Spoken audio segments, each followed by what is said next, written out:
So that gap used to be full of trees, and now, thanks to Hurricane Sandy, they're down here with us.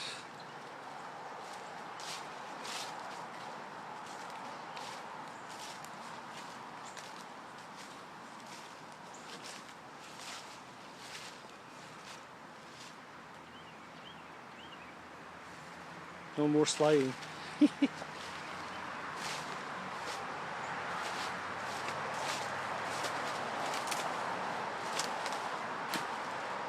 Took out some of the roof on the kids.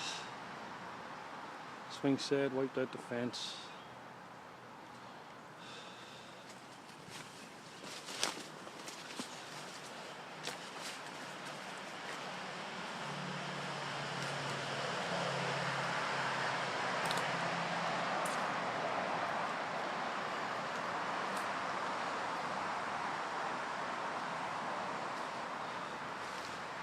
Used to be a nice little fir tree there. You can see it's all wiped out.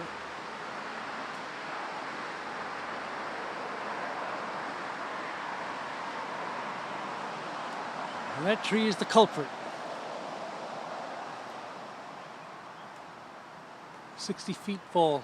Nice. Thank God it didn't hit the house.